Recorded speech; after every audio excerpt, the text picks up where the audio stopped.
So today we're going to be covering a preview of our webinar called Leading High Performing Remote Teams.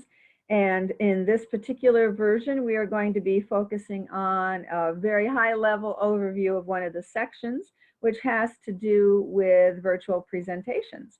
And we will also talk about the rest of the questions and leave you time, hopefully at the end, for questions. So I'm going to go ahead and get started here in just a moment.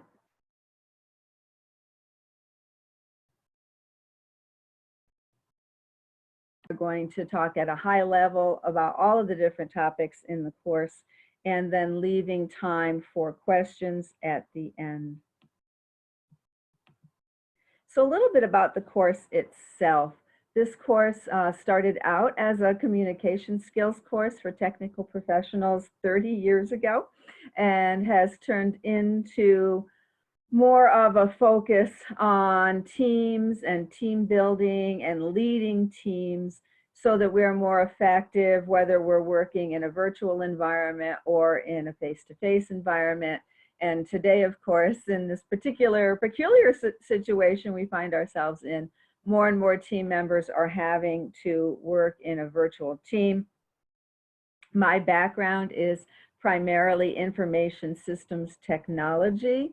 I have been a project manager or programmer, any of the permutations and combinations in between, focusing primarily now on the project management business analysis topics when we're talking about the technical skills, but still on the soft skills that we need to be much more effective team members and team leaders while we're communicating.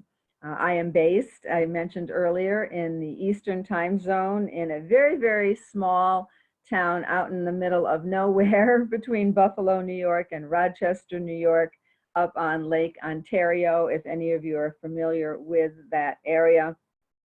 And I have been working with WebAge now for 6 or 7 years, I think we're up to. It's been quite some time in any case. And I myself have had my own training company for more than 30 years. Prior to that, I did work in a variety of industries as a project manager.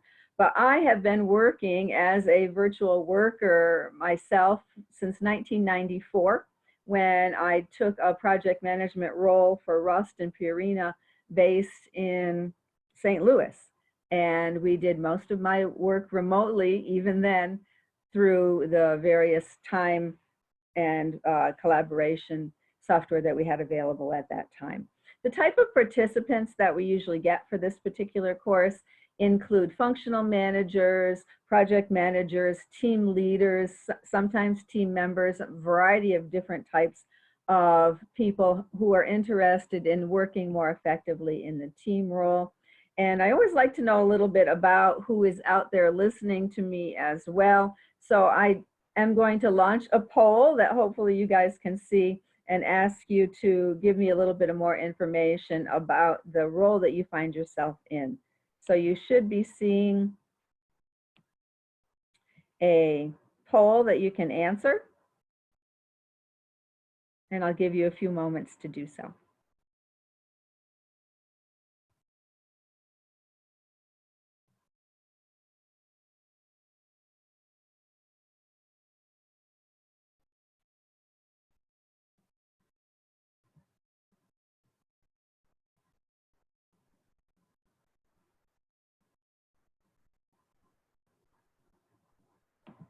All right, I'm going to go ahead and end the polling, and we see that we have a good mix of people that are involved in various aspects of working in a team environment. So thank you.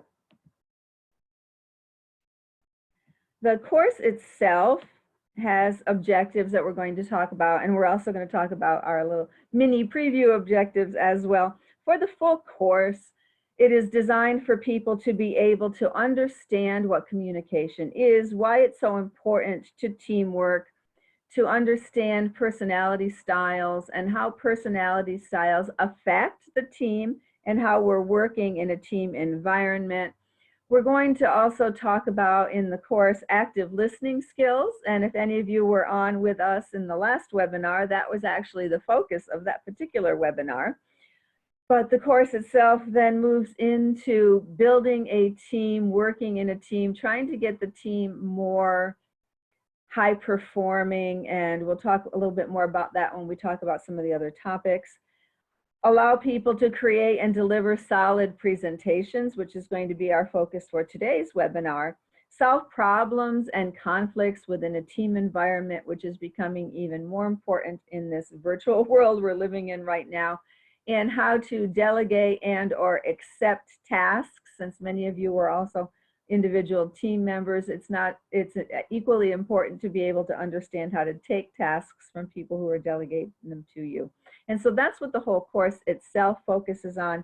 Today we're going to give you an overview of the course itself and then talk primarily about presentation skills, how we can become more effective in a presentation environment that we find ourselves in today.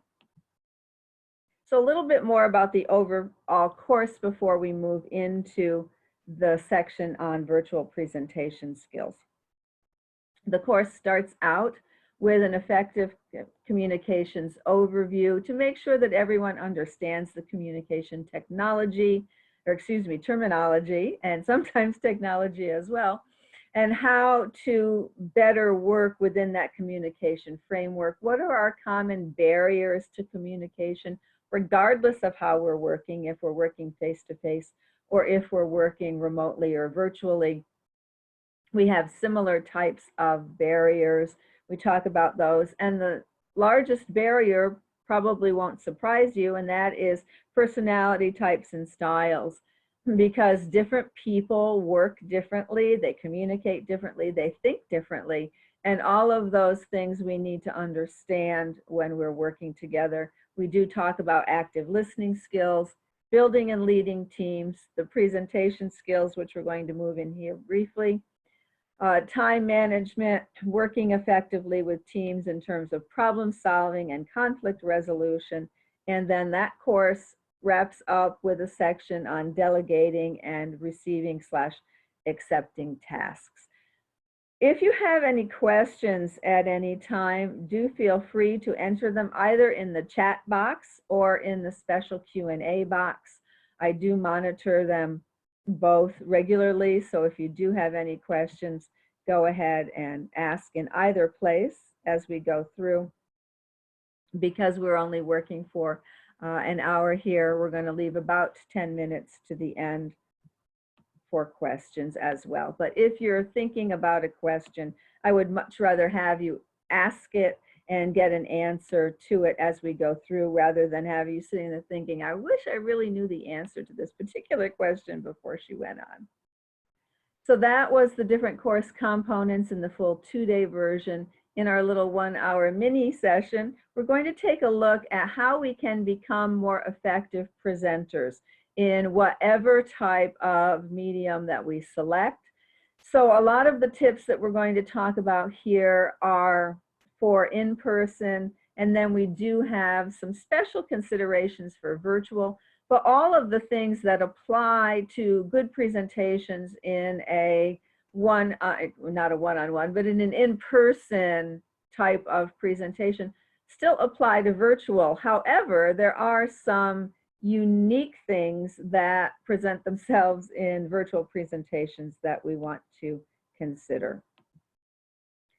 And some of the things that make all of our presentations more effective is the ability to adjust our delivery for the conditions that we're in. So those conditions do include, is it in person, face-to-face, or is it virtual? Is the technology working regardless of what type of major media we're using? And those types of things to make sure that we're able to adjust.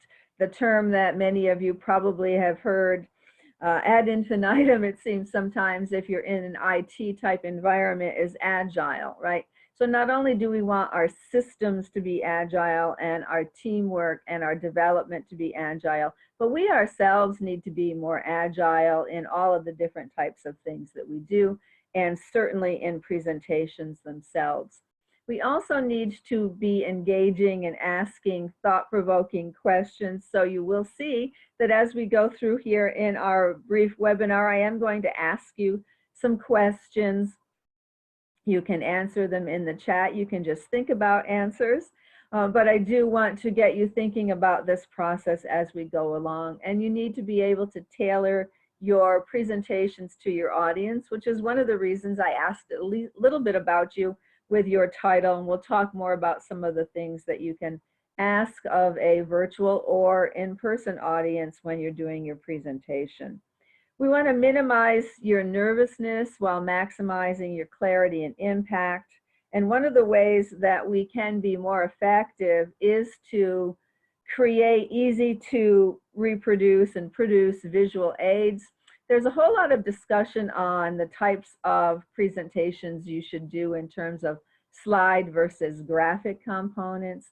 In the full course itself, in the overview that we're going through today, and especially in this section on presentation, you will see that a lot of my slides are text-based, primarily, all of them actually in this particular version. If you were on when we talked about active listening, we did have some that were more graphic-oriented. But the conditions of use of what you're doing with the slides is also an important part of how they're presented. So if people are going to use them to take notes, if people are going to use them for reference later, and they have not participated in the audio or oral component of a presentation, then you may find that the types of slides that we're using here today are more effective because they then become handouts. And so the types of graphics that you create are equally important when you're thinking about the types of presentations you're doing. You also need to think about whether or not you're just providing information or whether you need to persuade your audience to do something. When you have the luxury of being in person, you do that with your words, with your gestures, with your facial expressions. When we're in this type of virtual environment, you have your voice, your tone, your pace. So there still are ways of making these presentations more effective. In the intro section to this particular course, where we talk about effective communication skills in general, I do introduce to the participants what I call the 8 steps of effective communication. And then the subsequent sections are given in that context. So what types of things should you be doing in the different type of media, one of which again is presentations. So in this particular preview, we will be talking about the types of things that we can do for presenting in words and gestures, tone of voice, etc. I do see a couple of questions have come up, so I'm going to pause here for a second and go look at those.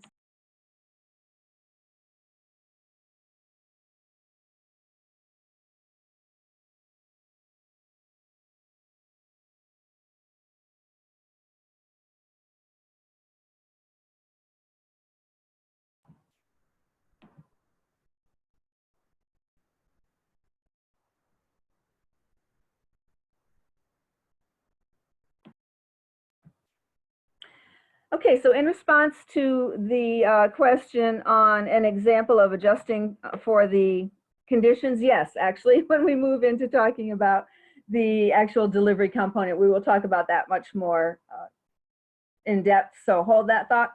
And the first question, I wasn't sure I understood. If you were asking for a copy of the presentation itself, that will be available to you after we go through the course.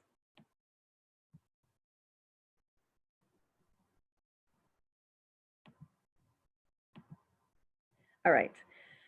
So again, we're moving into the steps, and the steps start with knowing your audience. This is one of the most difficult things to do in a presentation situation, whether it's face-to-face or virtual as we're doing here today. there are two components that you should know about an audience, regardless of the type of communicating you're doing with them. And that is their technical level. That guides whether or not you can and should use jargon or special types of terminologies that the quote unquote in crowd will understand. And then how interested they are in the presentation is also important. In these types of things where folks self-select, that's a great indicator off the bat that they're interested. They came, they tuned in, so you can get the sense that they are interested in hearing what you have to say.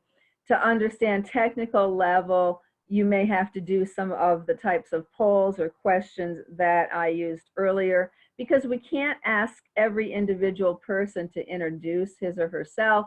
That gets to be too time consuming, whether we're doing it in person or virtually. And by that point in time, it's in general too late to prepare anyway.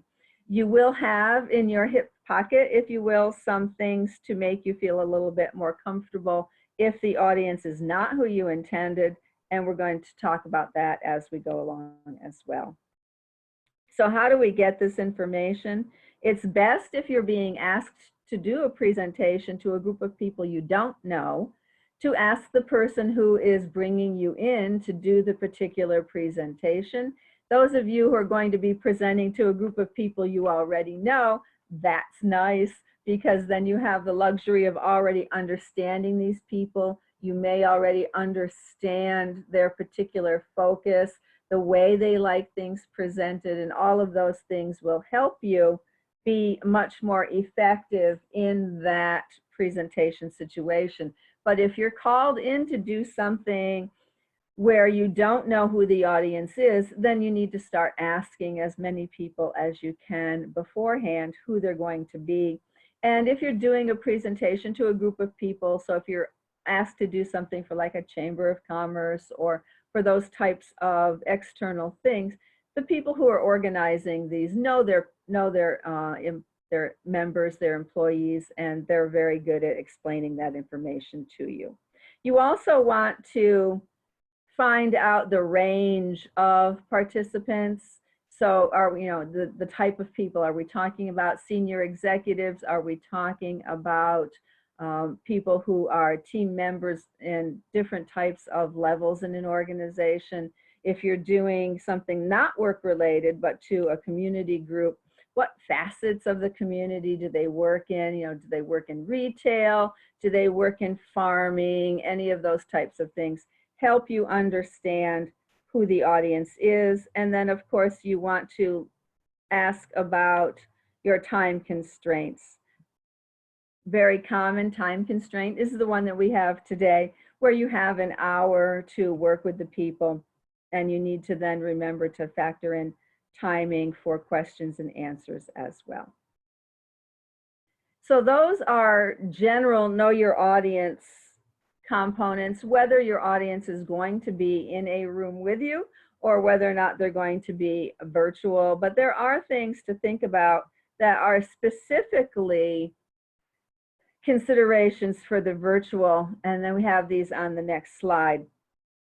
You also should try to get a sense of the audience's experience with the technology being used.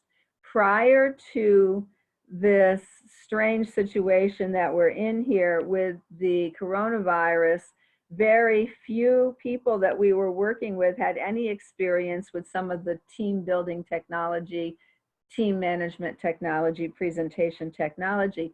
Nowadays, people have more experience with it than they did in the past. Prior to this particular outbreak, how many of you had used Zoom before? If you had used Zoom before, go ahead and raise your hands for me. Have you used Zoom before?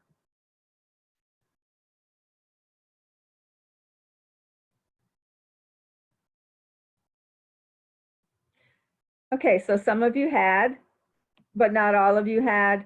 There are other technologies that are out there. They all work a little bit different. You have WebEx, you have Collaborate, you have Adobe Connect. All of those different types of technologies have different capabilities and different functionalities. And so it's a good idea to find out as much as you can about people's understanding of the technology itself. The other thing that we're running into, especially now, is this notion of the bandwidth bottlenecks. You probably have noticed that your videos aren't on, my video is not on, and that's partly because streaming videos of people's faces is something that takes up an awful lot of bandwidth. Where I am now, I am in my office. I'm a one-person office, so I can go to my office. I don't have to stay home. But I have to go to my office because I don't have broadband at my home. I live again in a very rural area on a farm in the middle of nowhere where broadband is not available. And so people in those situations are very often doing these types of things on a telephone with cellular connection instead of broadband technology. And that is going to affect their participation, slows down response times, etc. So how many of you right now are connected through a mobile device, an iPhone or some type of phone or iPad technology, tablet technology, rather than the desktop or laptop? So again, yes, raise your hand if you are connected with a mobile technology.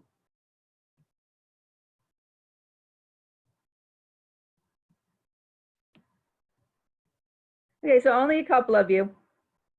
And that's still important to know, because when you are the presenter and people are working in a mobile technology environment, the software functions differently than it does when people are working on a desktop. So it's good to know all those different types of things, especially again, if you're going to be providing video, and whether or not the session is going to be recorded.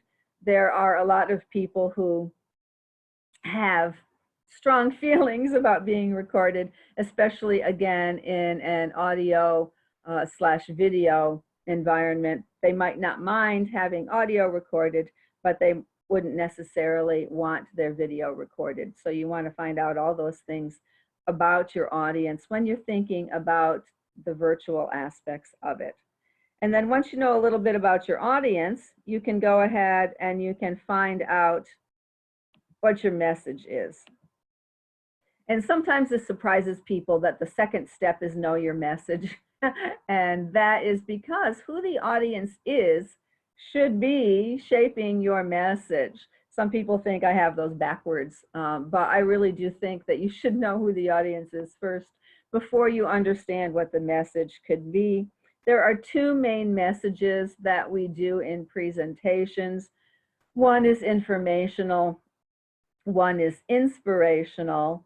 And I include on that inspirational side sort of sales. Sales is actually sort of a combination between informational and inspirational. You're trying to get them, if you're doing a sales presentation, whether it's external sales or whether or not you're trying to sell a project internally to the powers that be to approve it, to your team members to participate in. Those really are sales pitches in a way. And those are a combination of informational and inspirational. Why do you need to know that? Because the way you choose to deliver the message with the words that you pick, with the visuals that you select, could make a difference whether you're providing information or inspiring. Inspirational types of presentations tend to use more graphics, tend to be much more visually oriented. The words are more descriptive, more salesy kinds of things. Whereas if you're providing strict information, you tend to use much more jargon. If you're using visuals, they tend to be bar charts or pie charts or those types of things, because you're trying to share information with the people with whom you're communicating. And so understanding that aspect of your message before you sit down to create it is also important. Now, the interesting thing about knowing your message is that it doesn't really matter in this particular case whether it's going to be in person or virtual. So this is one of the steps that really doesn't change whether it's going to be virtual or in person. The next step is to determine your medium. Now, medium in general is the type of communication medium that you're looking at. Presentations are considered a medium. So when you're thinking about a virtual presentation or an in-person presentation, the medium has already been decided. It's a quote unquote presentation, but you have to think about the secondary things. Are we going to do any type of computer graphics with slides like we're doing here? Are we going to have physical slides, which is virtually no anymore, even in person? I haven't seen a full presentation in real, what people would say real slides in decades now. People do still share AV video types of things, especially if they're sharing a clip from a presentation that they've recorded from TV or a movie or something like that. But most of all of those things nowadays are part and parcel of what we do on a computer. But we do still want to think about all of those different aspects. And then the more important thing is also to think about, I should say equally important, not more important, is whether or not you're going to use handouts. And if you're going to use handouts, what type of handouts you're going to use. We have soft or e-copy handouts that people can have either before, during, or after a presentation. And we still have physical hard copies, although those are going away. And there are pluses and minuses to both of those and to this notion of handouts at all. A lot of times when people have handouts in front of them, whether they're in front of them virtually or in front of them in a physical hard copy, audiences tend to be paying attention to the handouts and not necessarily paying attention to the speaker. That can be a problem in virtual as well as face-to-face type situations. And so there's this whole discussion about whether or not you should even have handouts at all. It is becoming more and more common that handouts, especially for short things like we're doing here today, and part of the reason why we're doing it here today, comes afterward. So you will get copies of the slides as a handout after the presentation, but think about that in your own situations. Do you want people to be able to perhaps jot notes down as you're going along, etc.? And then other things to think about in terms of the virtual presentation is which technology are you going to use? If you have a corporate standard, then it becomes a not option, right? So if you're a WebEx or if you're an Adobe Connect or if you're a Zoom, then that's the presentation medium that you need to pick as your technology, and you don't have an option on it. But if you have an option and you don't have a particular one already in place, then you want to think about, does it need to provide audio? Does it need to provide video?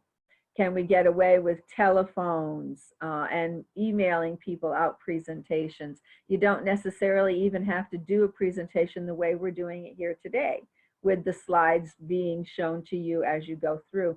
Presentations could be just as valuable if you email everybody out the presentation deck and then you're all on a phone call if you don't have the bandwidth to support the other types of technologies. There's nothing that says that you can't do it that way.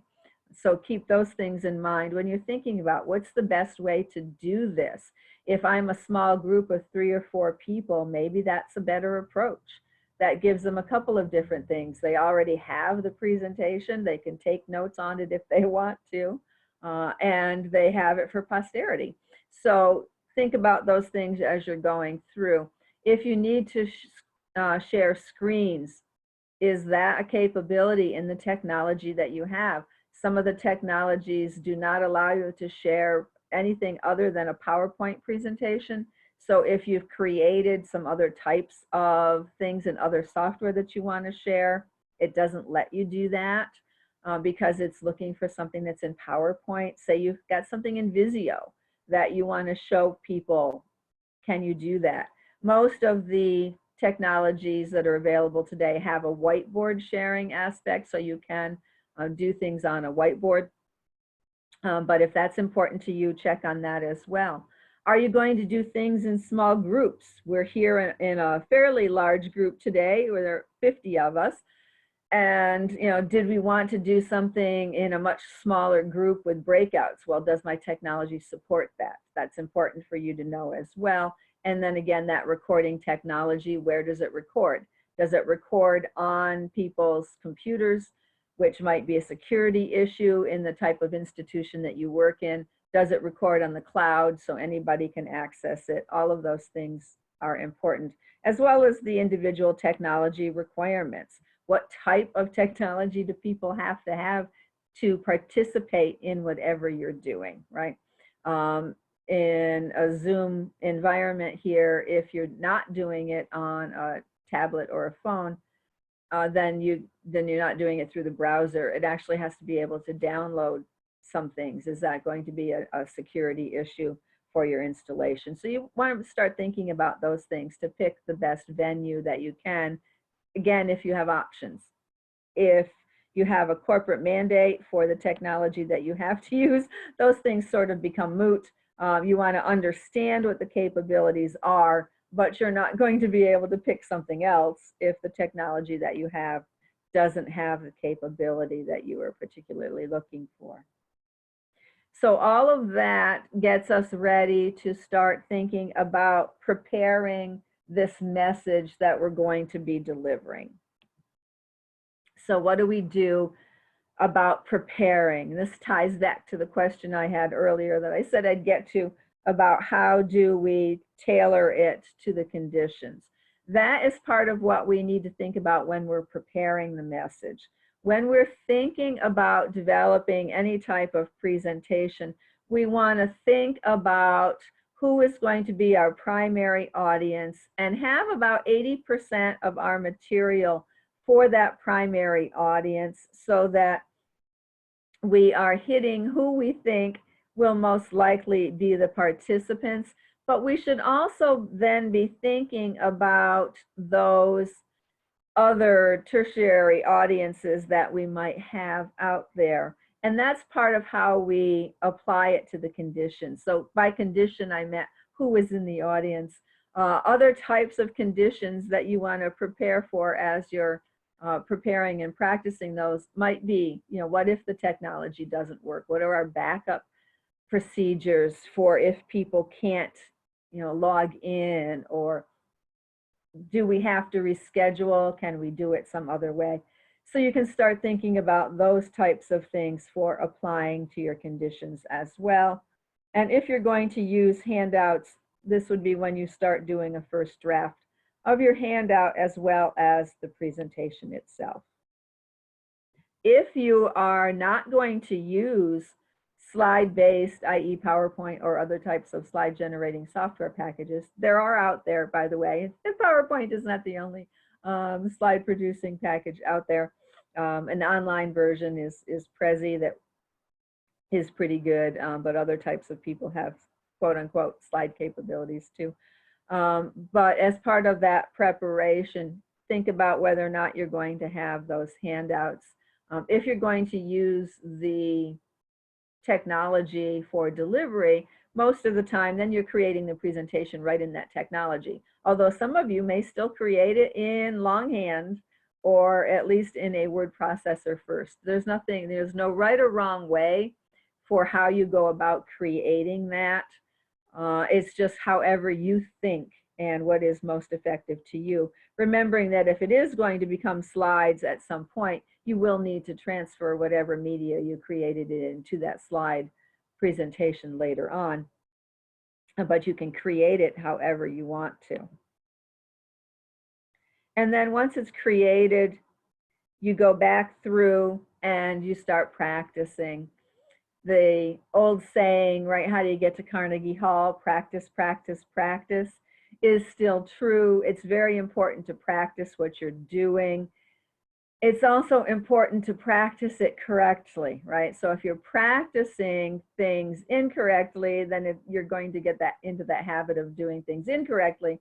So you want to make sure that what you're practicing is also a good practice, right? How do you do that? Read through things out loud. It sounds archaic. It sounds silly to a lot of people. But when we hear our voice saying something, it sounds completely different than it might sound in our head. And so get into the habit, especially if it's really important. If it's a team meeting and you're presenting a 5-minute, blurb, then probably not. But if you're doing a formal presentation to senior level people in your organization, if you're trying to sell them to go through with a particular project or something like that, you really want to hear your own voice out loud going through this. It's amazing how many things you'll hear yourself say that you didn't think you heard yourself say in just that little inside your head voice, right? So do go through it out loud. Time yourself. When you have a time constraint, you should stick to it. Most people are admired for how well they stick to time limits, right? So you don't want to be remembered as the person who continues to drone on and on and on and on past your time limit, whatever that is. And then this is where you do some more of that tailoring I talked about earlier. Once you have a good idea of how long that core information takes, go back and pick out some other topics that you want to prepare and have them handy in case the audience turns out to be somebody you did not intend them to be. And that way you still feel comfortable dealing with that audience because you do have information for them. You can admit that you misjudged who the audience was going to be, but I do have, some information for you all as well. And that gives you an opportunity to tailor based, again, on the types of conditions you may run into when you're going through your presentation. If you're doing an in-person presentation, it is really helpful to go and use the room that you're going to be in. If not, at least check it out, look it over, see what it looks like, how it's laid out, how the seating is arranged. My most stark example, if you will, of that happened to me a few years ago when I was presenting at a national conference. I checked out the room before. It was seating for 300 people, but there was a 2-foot by 2-foot pillar in the middle of the room. So like 150 seats on one side and 150 seats on the other. And nobody on the right-hand side could see me or the screen with the pillar in the way. Luckily, I knew that ahead of time. I knew I was not going to get 300 people in that session, and 150 would do. So what I did was I had the person who was working the room with me just seat everybody on the left-hand side so they could see, right? Simple little things like that. Yeah, they sound simple, but they're important. You don't want the audience, craning their neck and not being able to see. Then they're not listening to you, and the whole point is for them to be listening to you. Now, you're not going to have a pillar in the way in a virtual presentation, but there are things to think about when you're practicing in a virtual situation. You want to practice your presentation in the actual technology that you're going to be using, and that includes that delivery medium, whatever it is that you're going to do, and check the hardware, because as I mentioned earlier, a lot of these media work differently on mobile devices than they do on laptops and desktops. And you want to be able to know that both from your own perspective and from what the audience may or may not experience. You want to test your headsets to make sure that they work. I do also highly recommend headsets. We'll talk about that in a little bit more depth as well. But that helps you focus, it helps people focus, it helps minimize the distractions in the background if everybody is on headsets. Test all your different features, the audio, the video. If you're going to do breakouts, test the breakouts. You might need to call in helpers to help you test to make sure that these things are working, and go through that to make sure you understand it.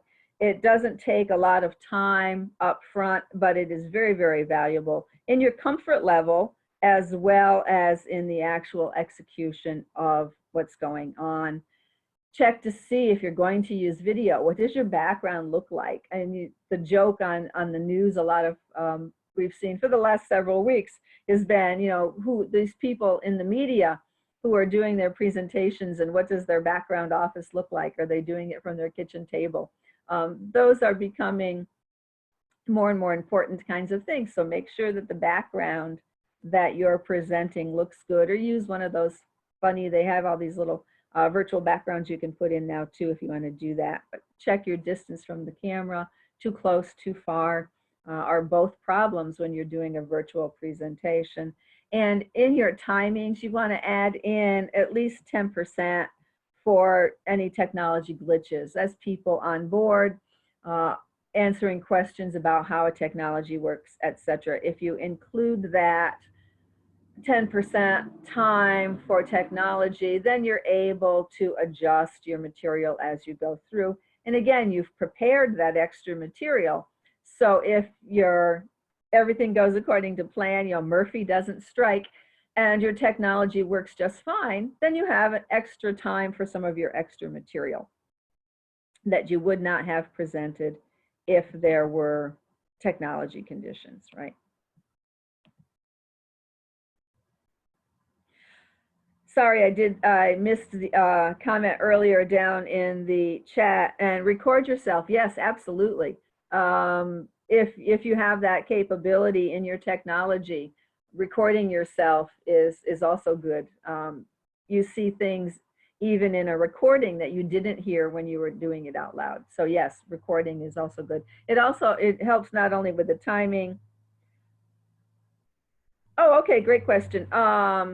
Is a breakout a break? No, a breakout is a special small group. So if you wanted to do things in a meeting where everybody got to meet in smaller groups. So for instance, with about 50 of us on here, it might be nice if we wanted to work together in groups of 5 instead of all 50 of us at once, right? So a breakout is a way to put 5 people into an individual room at the same time.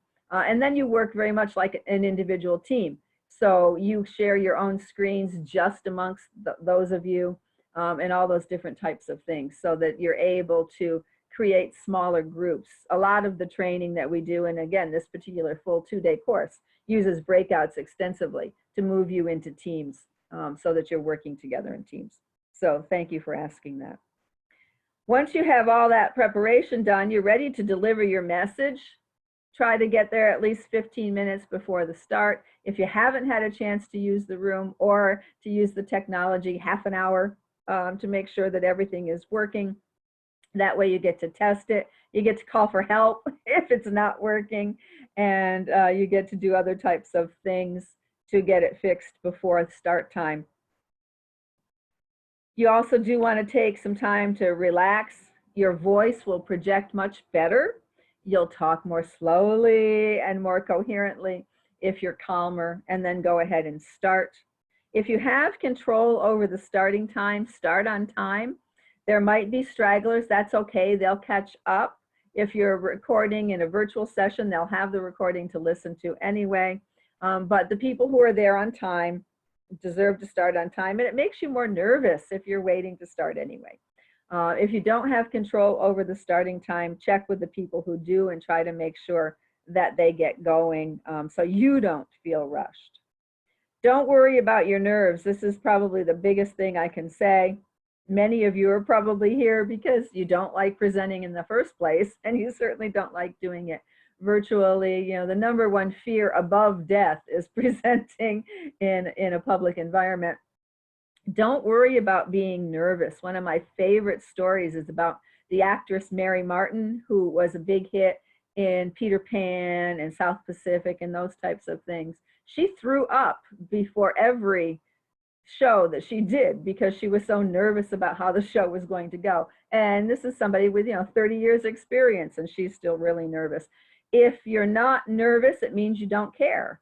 And it's okay to be nervous, and quite frankly, you should be nervous because that shows you care about what's going to happen, and you're more into it, and you'll get over it. About 5 minutes it takes for most of these things. And then you'll wonder, why you were even nervous in the first place. If you're in a small room, try not to use a microphone. It just gives you one other technology to worry about whether or not it's going to work. And if you are in a larger room where you do have to use a mic and you have a choice, try to go for those mics that are portable. They pin to your lapel and they sit in your pocket for the transmission. And that way you're much more flexible, movable. You can wander around the room, right? And you don't have to worry about a cord tying you up. Face the audience, not your visuals. If you're nervous in a presentation situation face to face, clasping your hands together either in front of yourself or behind your back helps immensely. And that allows you to then relax, and then you can start gesturing with your hands, etc., for sizing, pointing out things, and those types of things. Now, obviously, this is one of the things that does have a lot of virtual considerations that we have to do differently. If you're going to share the slides, make sure that you go ahead and do that. This next part is optional. You may or may want to have a video feed of yourself in a smaller window with the slide share. Most of the technologies nowadays support that. They don't all, but most of them do. Or you might just want to put up a still image of yourself that people can look at so they at least know what you look like. I wanted to try to speak as slowly and clearly as possible. I already mentioned the headset. If people are not using headsets and they're also talking, you're going to get feedback. And sometimes it's really, really ear-shattering feedback that is potentially damaging to people who are wearing headsets. So try to get everybody to wear headsets if you can. I actually also would recommend a real headset, noise canceling headset, not earbuds. A lot of people are using earbuds. The problem with earbuds is then your voice sounds differently to you when you are talking. So the earbud's great just for listening and occasional talking, but if you're going to do a lot of talking, then a full-on headset is probably the best thing that you should do. Try to ask relevant questions to encourage interactivity. So I'm going to ask you a brief question here before I wrap up this section one last time. How many of you are using headsets? Hands up if you're using headsets.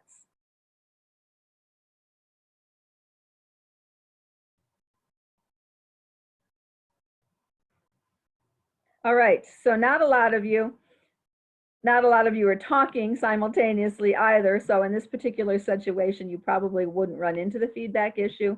But if you're in a smaller team environment where you want everybody to be talking, it is really better to invest in the headsets.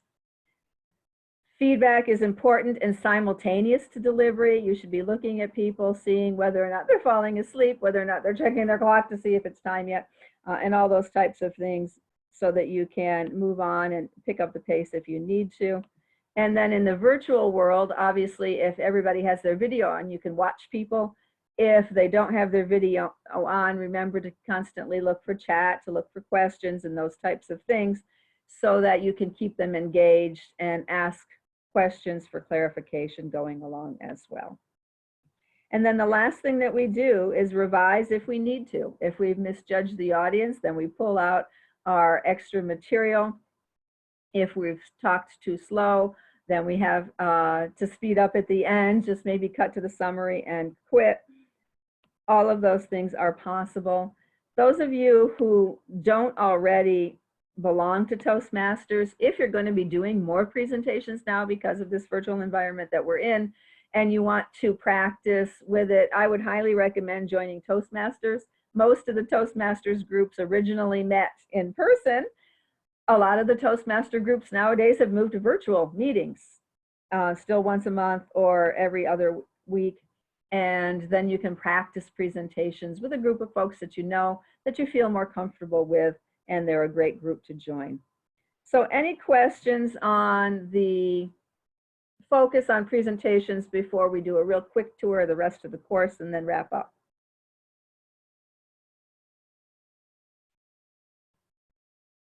All right, I don't see anything. Oh, yep, wait a minute, here's one down the chat.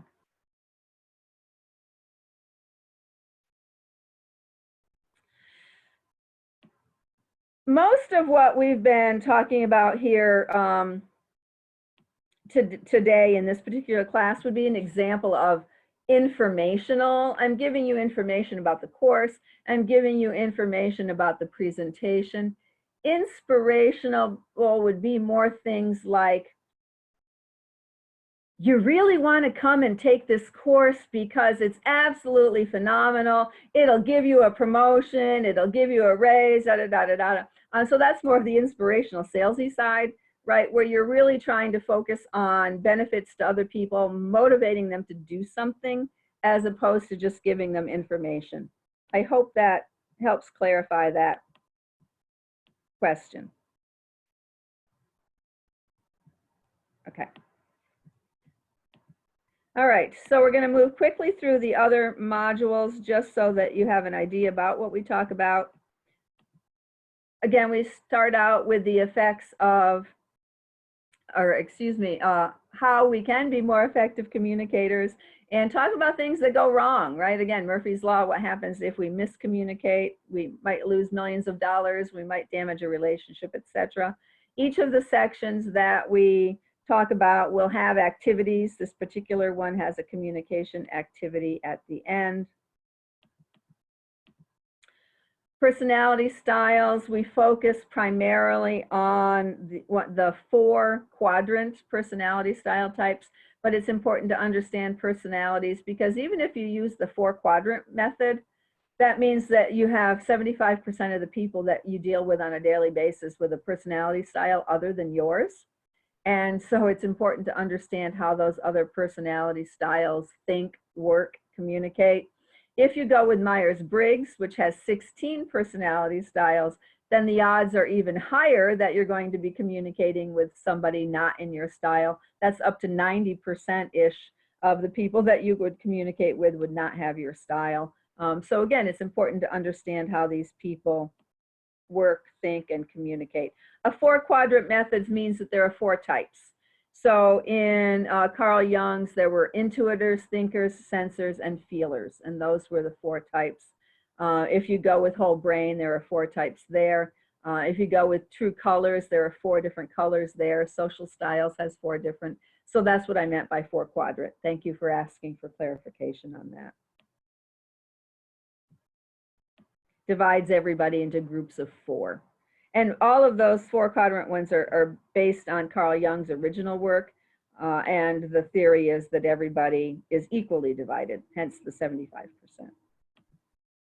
We talk about active listening and why it's important, what it is, that we're paying more attention, that we're clarifying, and how to do that in a virtual environment where you can't see people. Especially important for attending and following because those are physical components and much more difficult to do. Following especially is the head nodding, right? I can't see you out there nodding your heads in this presentation. So there have to be other ways for me to try to get understanding of your following, right? We talk about building and leading teams, why teams are important, Tuckman's 5 phases of team development, and that whether a team exists or not is still called team development. Some people think that when we talk about building teams, we mean starting fresh. It's not starting fresh with a new group of people. It could be, but it's also for getting the people that already work together to be more effective together. We already talked about the presentation skills module. The important thing to note about that in the real course is that people do have to develop and give presentations. They give them in those small breakout groups that we defined earlier, so they don't have to do it to the whole class, but they still have to give presentations so that they can practice. In the time management section, we talk about creating time logs, etc., and why those are important. In our working effectively with teams, this is where we get into some pretty heavy discussions on how we problem solve in a team environment, how we solve our conflicts that we might have in that team environment, and again, especially in the remote environment, because those situations give us different problems than we have in the non-virtual environment. And then the last section of the class is how we delegate tasks and or how we accept tasks. So what are the important components in giving tasks to people? If I get a task from somebody, what are the important things I need to know, like deadline? Are there rules I have to follow, etc.? So we talk about all of that, and then as we did in all the other sections, have a wrap-up activity. The course is always wrapped up with a personal lessons learned. I like people to reflect on what they learned, especially in a 2-day course such as that. It gives me time to clarify and verify that people understood the types of things we talked about. So I have people go through and one by one say what the most important thing they learned in class was. Remember, again, in the full versions of this, we're talking about 15, 25 people max. So everybody does have time to share that. And it's an important part of the review of the class. So in this particular mini version, we talked primarily about improving your presentations, hopefully provided you with some good tips on that. And it is just one of the components of the full course that we did also talk about. So do any of you have any questions on anything that we talked about so far? We have a few minutes left.